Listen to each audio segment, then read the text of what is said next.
플러스 경매 김수경입니다. 저는 부산, 울산, 경남 지역에서 경매 대행 그리고 경매 교육을 하고 있습니다. 오늘 영상은요, 구독자분 문의에 대한 답변입니다. 소장님, 낙찰받은 집에 대항력 없는 임차인이 이사비 문제로 이사를 안 나간다고 하세요. 네, 그래서 이분이 부동산 인도명령 신청을 했나 봅니다. 인도명령 신청하고 나서 왜 그 결과가 지금 진행이 어떻게 되고 있는지 우리가 법원에서 나의 사건 검색을 해보잖아요. 그 검색을 해보니까 어제 인도명령이 이제 송달이, 그러니까 그쪽 법원에서 발송을 한 거죠. 이제 보냈다고 이렇게 나오나 봐요. 그런데 그 보내면은 와야 하는 거 아닌가요? 근데 안 와요라고 했어요. 하루 만에 안 와요. 하루 만에. 보내고 발송하고 바로 그 다음날, 예, 물론 우리 빠른 등기 보내면은 하루 만에 오긴 하지만은 보통은 하루 만에 잘 안 와요. 그래서 기다려 보시면 올 겁니다. 당연히 법원에서 발송했으면 당연히 올 거예요. 법원에서 인도명령 결정문을 양쪽으로 보내잖아요. 신청한 나한테, 신청인한테 보내고 그 상대방 피신청인한테도 보냅니다. 나는 이제 어차피 받을 거예요. 오면은 내가 없을 때 이제 우체국에서 왔다 가면은 현관문에 붙여놓거든요. 언제 다시 온다고. 예, 언제 다시 온다고 한 시간에 내가 집에 없을 것 같으면은 전화를 해가지고 우체국으로 제가 받으러 갈게요 해도 되고 그래요. 근데 뭐 나는 진짜로 못 받았다면은 나중에 법원 가서 재발급 신청하면 됩니다. 1,000원이에요. 재발급 받으면 되고 그렇습니다. 자, 그런데 상대방이 받는 게 문제예요. 인도명령 결정이 되고 인도명령 결정문이 저는 받았어요. 나는 받는 게 중요한 게 아니고 상대가 받아야지 강제집행 신청을 할 수가 있는 겁니다. 그래서 내가 중요한 게 아니라 상대방이 받는지를 계속 체킹을 하셔야 돼요. 아침 저녁으로 한번 확인을 해보세요. 그러면은 이제 받으면 받았다라고 뜨거든요. 도달됐다라고. 자, 그런데 그 상대방이 일부러 고의로 안 받는 경우 있어요. 안 받아요?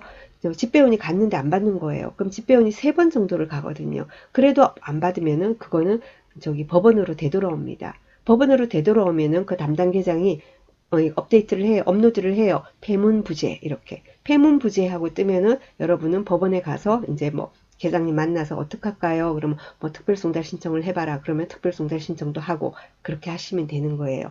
그렇게 해서 어쨌든 간에 나중에 특별송달 신청을 해서 도달이 되건 뭐 바로 도달이 되건 그것도 안 돼서 특별송달 안 되고 그 다음 공시송달까지 가가지고 또 도달이 되건 어쨌거나 간에 그쪽에 도달을 시키고 나서 그러고 나서 이제 법원에 가는 겁니다. 법원에 가는데 갈 때 내가 받은 인도명령 결정문을 가지고 갑니다. 내가 받은 그 인도명령 결정문을 내가 분실을 했다.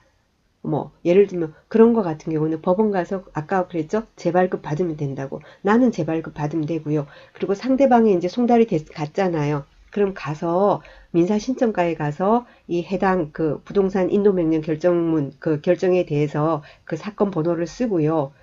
타경이 아니고 타인이에요. 그죠? 인도명령 결정문은 그 사건 번호 쓰고 그리고 부동산 인도명령하고는 발급받는 서류를 송달증명원 그리고 집행권원 하는 두 군데 체킹을 해서 두 개를 발급받습니다. 송달증명원 그리고요 집행권원 그걸 발급받아서 그거 신청을 하면은 그 서류를 체킹해가지고는 보면은 그럼 담당계 경매계로 가세요 하거든요. 경매계 예를 들면 경매 2계다 우리가 그러면은 경매 2계로 또르르 가면은 그 계장님한테 그 종이를 신청서를 딱 주면은 그 계장님이 발급을 해줘요. 그러면은 뭘 가져가야 된다고요?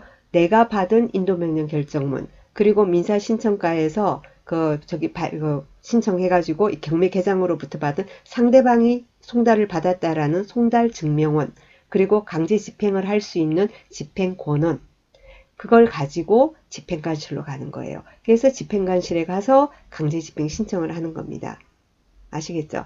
강제 집행 신청을 하면은 쭉 서식을 다 쓰고요. 그리고 나서 나중에 또 그 사람에 대해서 초본을 발급받아 오라고 하거든요. 그또 발급받아가지고 또 제출하고 그러면 비용을 얼마 납부하세요 하면은 비용 얼마 납부하고 집에 가서 기다리면은 언제 개고합시다 이렇게 되는 겁니다. 자 그렇게 되는데 절차는 그렇게 됩니다. 그런데 예를 들면은 내가 낙찰을 말이에요.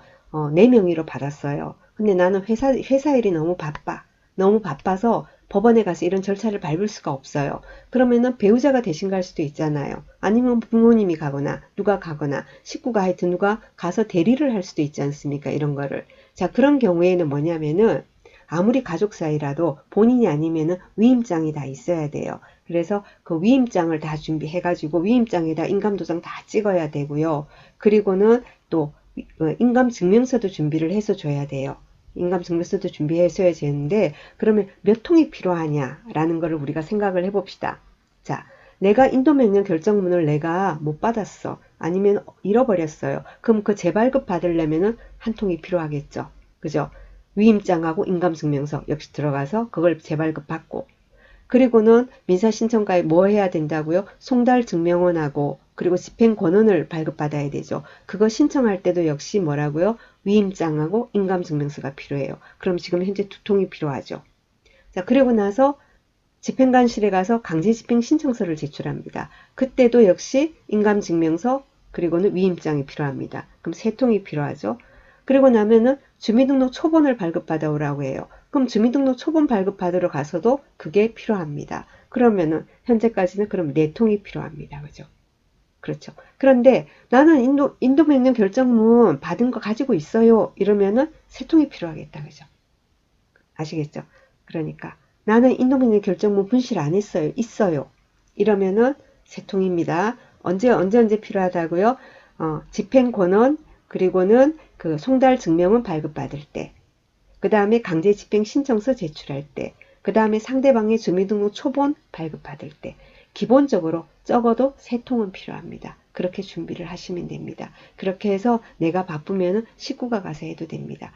그리고 또 식구는 인감증명, 인감도장 맡겨도 되잖아요.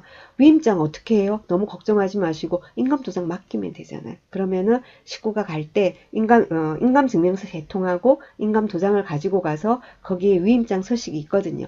거기다 그대로 작성을 하면 됩니다.